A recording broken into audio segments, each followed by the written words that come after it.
Well, it's 2 o'clock, so thank you very much for coming to the atrium today.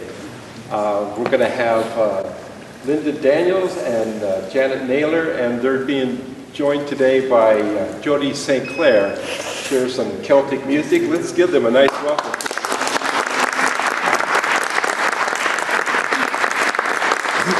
Thank you, Tom.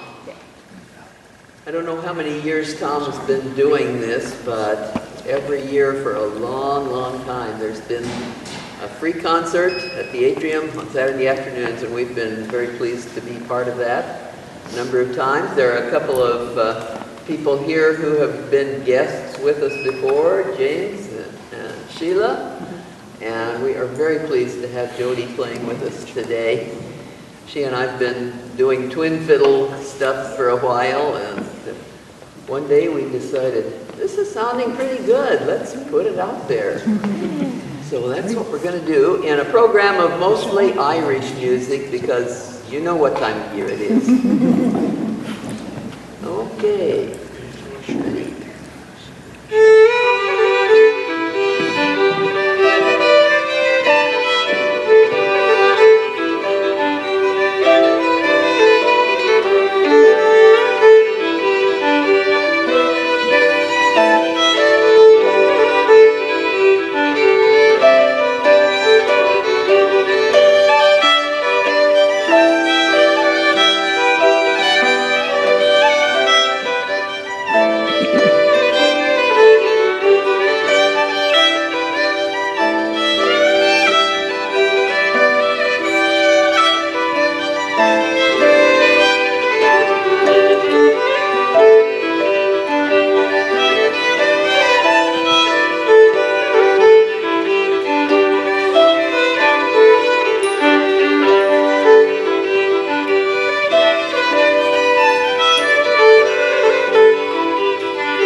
The first one was called Willie Coleman's. Willie Coleman was a fiddler, a famous fiddler, and he died back somewhere in the 1960s.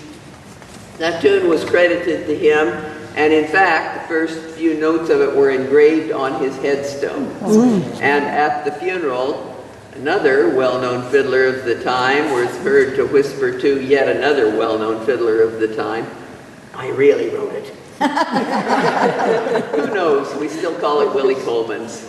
The second tune was The Cliffs of Moher. I've been there. It's 700 feet straight down to the Atlantic Ocean.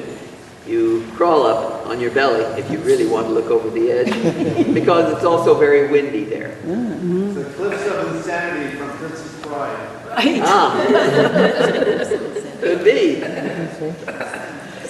And we'll follow that with Hornpipe, The Rights of Man. And yes, it related to Thomas Paine's pamphlet, The Rights of Man, during the American Revolution. And we'll follow that with a reel, Audubon Chapel. It's written by, oh, doggone it, why can't I think of it? Irish fiddler who emigrated to the U.S. and spent much of his life in Philadelphia. Don't know where Audubon Chapel is, but it's a great tune.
Song about Irish comfort food.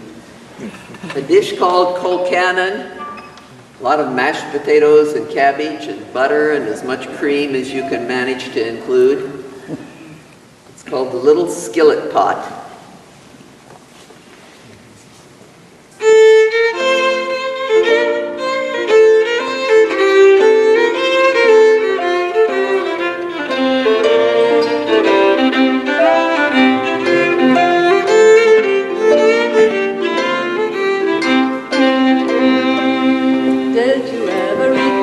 cannon made from lovely pickled cream, with the flour and scallions blended like a picture in a dream. Did you ever make a hole on top to hold the melting flake of the creamy flavored butter that your mother used to make?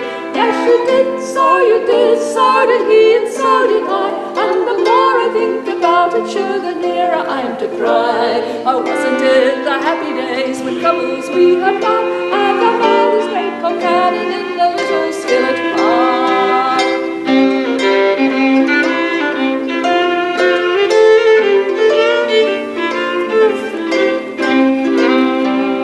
Did you ever bring potato cake in a basket to the school, tucked underneath your arm with your book, your slate and rule? And when teacher wasn't looking, sure, a great big bite you'd take of the curry-flavored, buttered, soft and sweet potato cake.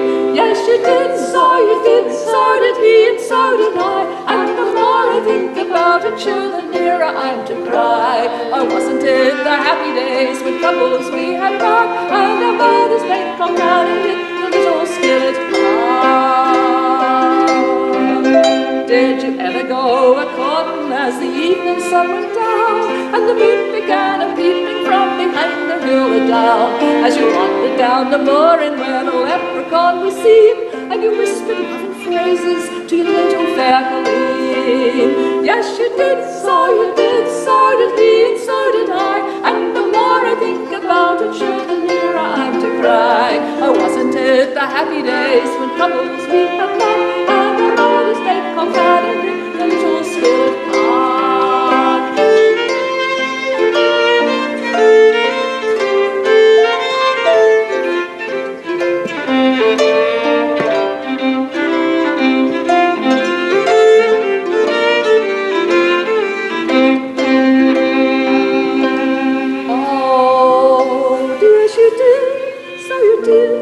So did he, and so did I. And the more I think about it, sure, the nearer I'm to cry. Oh, wasn't it the happy days when troubles we had not, and our mother's great cold cannon in the little skillet pot?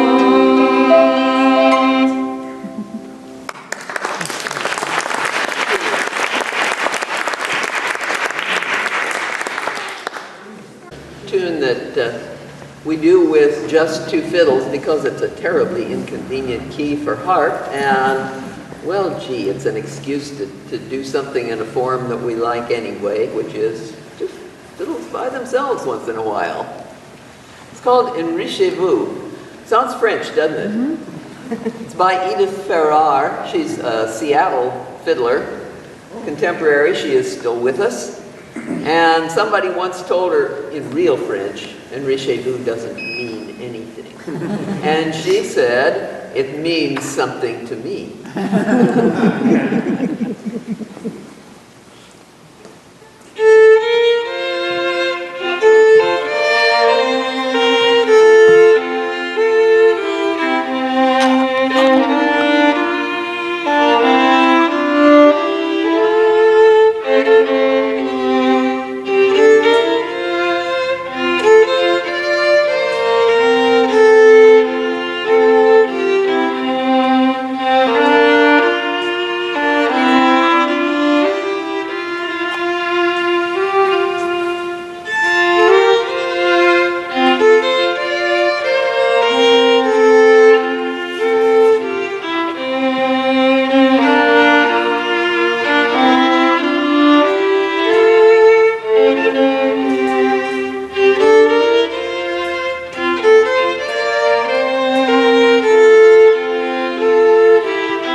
first one is one of the O'Carolan tunes, the Irish harper of the late 17th to early 18th century.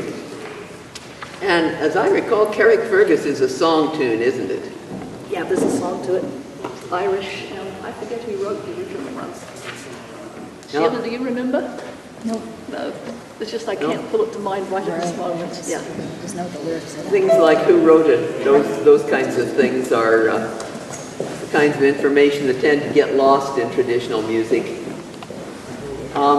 Yeah, got some front row seats available now. It's so nice to have a front row. Nobody's being the shy fourth grader trying to stay far away from the teacher. Incidentally, the way we do this sort of thing, all three of us, when we're playing an accompaniment role, we have improvised, devised, figured out how to do it. The tunes come to us through tradition, through oral sources, through written sources, but the accompaniments we're devising on our own. So, take it away, Janet.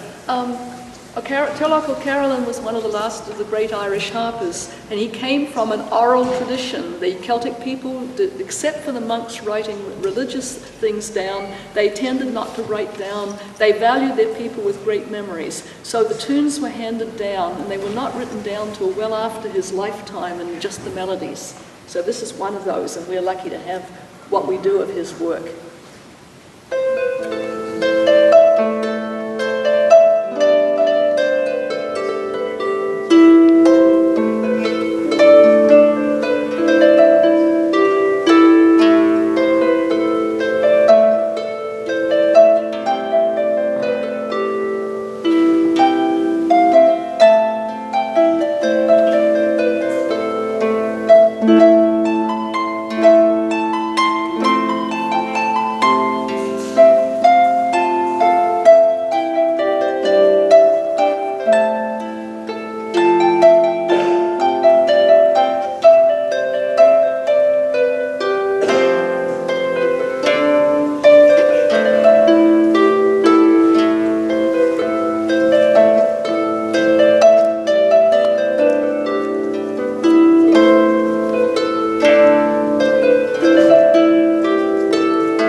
going to do another song now. You might say this one is another song about Irish comfort food.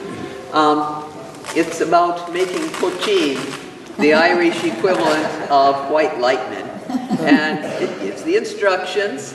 An important part of the instruction is how to notice when the revenuers are in the neighborhood and how to run. Actually, it gives more instructions about avoiding the revenuers than it does about the recipe. Yeah, everybody knows the recipe.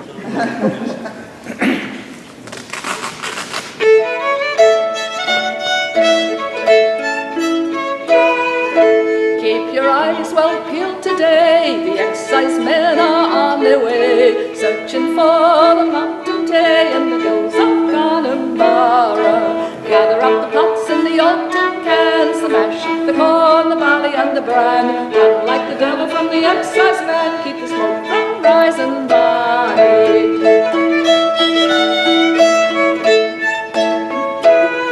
Oh, swing to the left and swing to the right, the excise men will dance all night, drinking up the tay till the broad daylight in the hills of Connemara. Gather up the pots and the old tin cans, the mash, the corn, the barley and the bran. Run like the devil from the excise man, keep the smoke from rising by.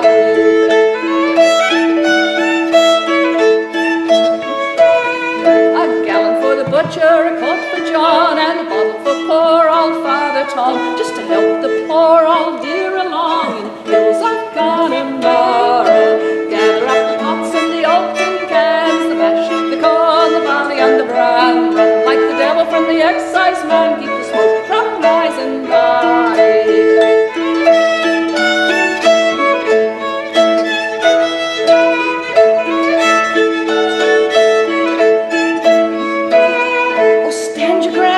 For it's too late, the excise men are at the gate. Glory be to Paddy, but they're drinking it straight in the hills of Connemara. Gather up the pots and the old tin cans, the mash, the corn, the barley and the bran. Run like the devil from the excise man, keep the smoke from rising by. Oh, gather up the pots and the old tin cans, the mash, the corn, the barley and the bran. Run like the devil from the excise man, keep the smoke from rising by.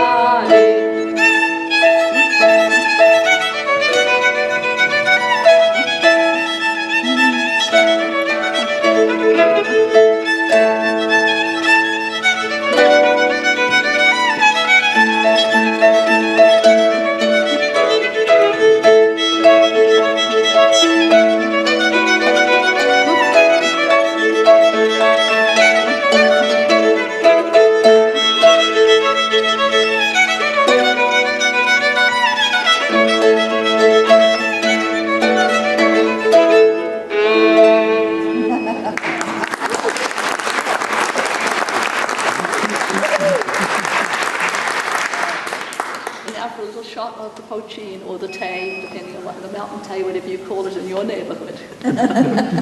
Scottish tunes now. Good. From Scott Skinner. He was a very well-known fiddler who played kind of across the turn of the 19th into the 20th centuries. And the first one is a strathspey called the Iron Man. Am I hearing a phone? Something. Is that your No, it's his medical device over there. Oh. The oxygen machine. It's oxygen machine. Oh, I see. Well, hey, carry on. Time for a little shot of the poachine, maybe, but not too much. Anyway, a strathspey called the Iron Man, and it was named in honor of one of Scott Skinner's friends, who was an engineer, and an engineer in the sense of the designer kind, and builder of railroads. So, the Iron Man. And the second one is a reel called Angus Campbell.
a contemporary Scottish tune called The Hut on Staffin Island, written by Phil Cunningham, a well-known accordion player.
Another song about the Irish experience, but this song apparently came to life more in this country. It's memories of the hard times in the old country. It's called The Praties, the Potatoes, and it refers, of course, to the potato famines of the 1840s.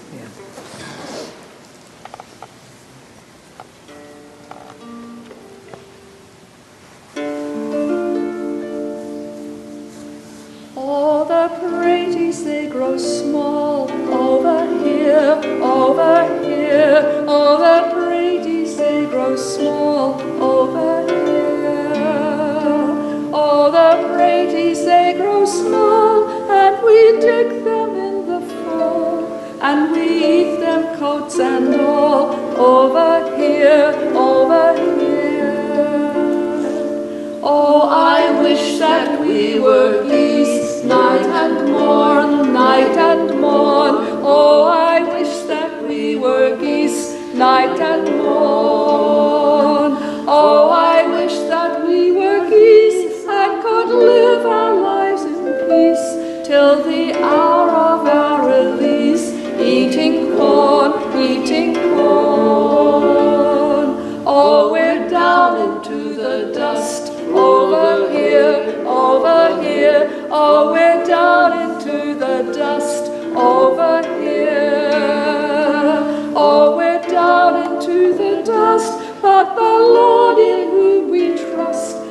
will repay us from forth rust. Over here, over here.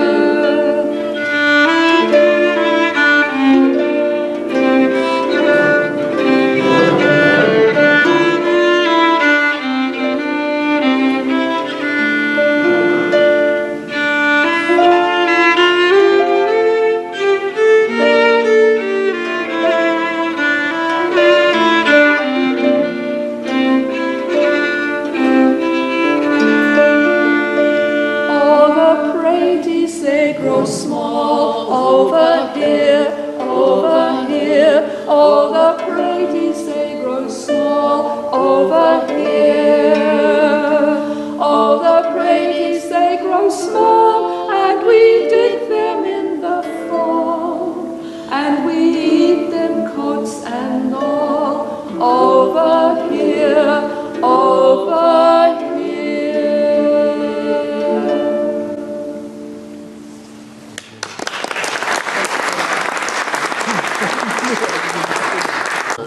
Jody, would you play us some tunes? Gladly. We're going to be doing White Petticoat, which is a jig, and we'll be going into Star of Munster, which is a reel.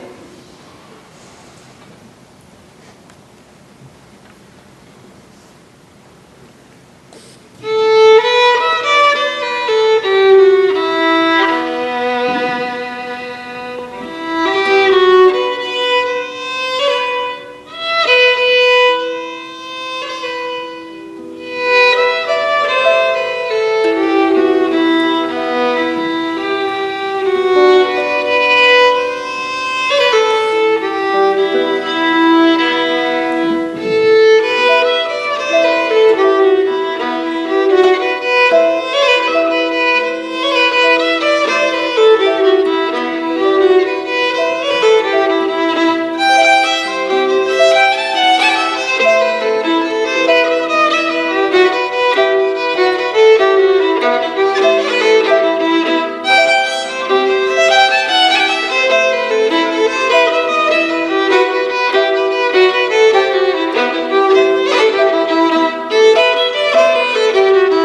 this one off.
We have one more song and one more set of tunes for you. This song is definitely about the Irish-American experience, Paddy on the Railroad. Many of the Irish settlers here, as you well know, were builders of the railroads, and this is the hard times story that one of them tells. And we're going to follow it with just a little shot of a tune called Paddy on the Handcar, which is an Irish-American tune, which I learned about 40 years ago from a man who was in his 80s then, who had learned it from his father in Montana. And it's got a good Irish pedigree because it's related to a whole bunch of tunes called Paddy on the Turnpike, Paddy on the Handlecar, more Paddies on the Railroad. You'll see. Paddy went everywhere.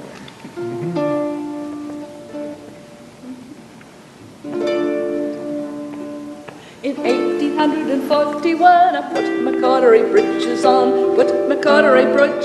to walk upon the railway, filling me uri-uri-ay, filling me uri-uri-ay, filling me uri-uri-ay, to walk upon the railway.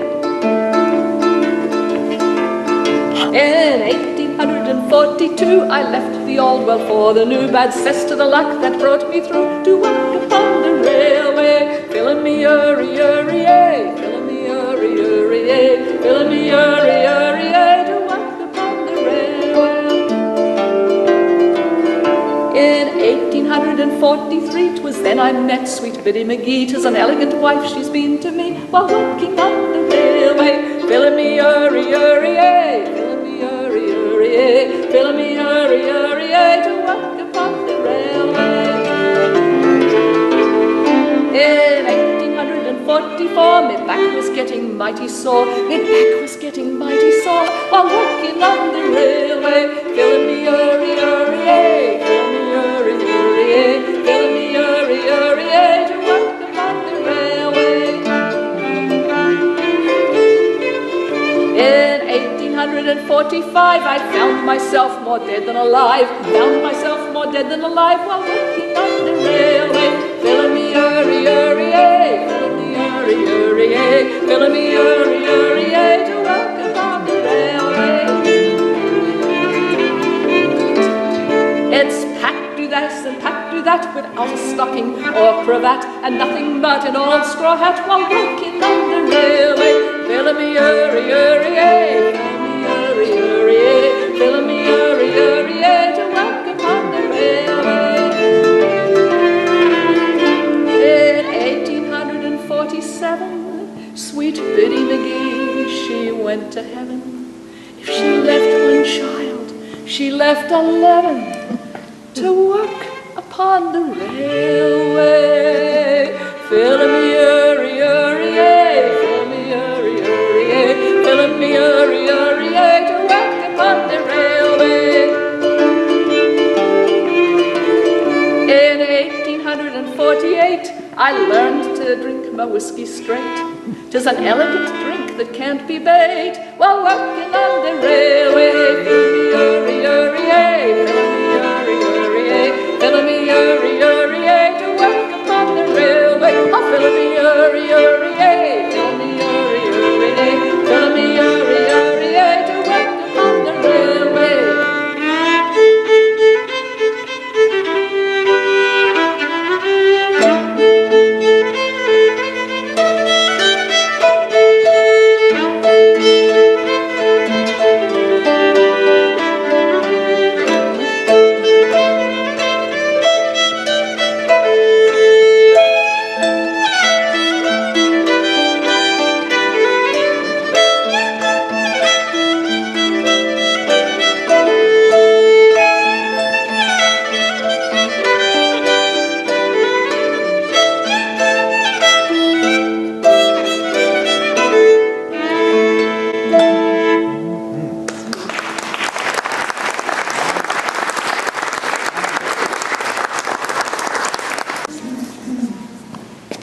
Okay, we're going to finish up with another tune from the last of the great Irish harpers, Turlough O'Carolan. And at some point he was he had patrons who were Anglo-Irish, many of whom went to the courts in Europe and heard Baroque-style music of the courts. And some of that crept into his music, and you will hear some both Irish elements and Baroque music elements in this particular tune, Carolyn's Draft. And before we end today, thanks once again to Tom Geddes for putting this series together for so many years.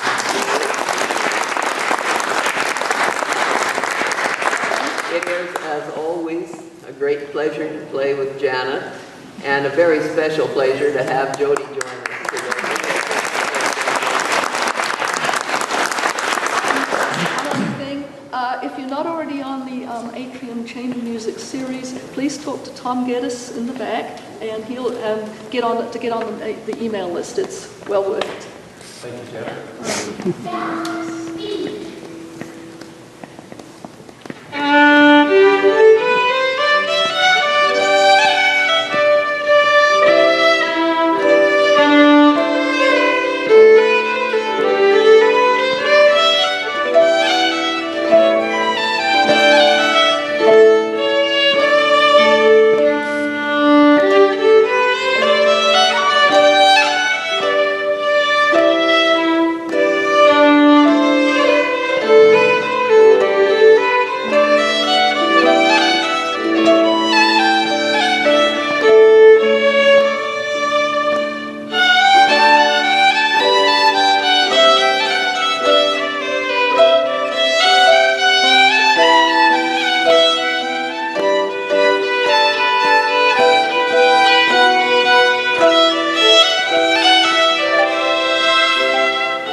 So it felt like it was wrong and some of the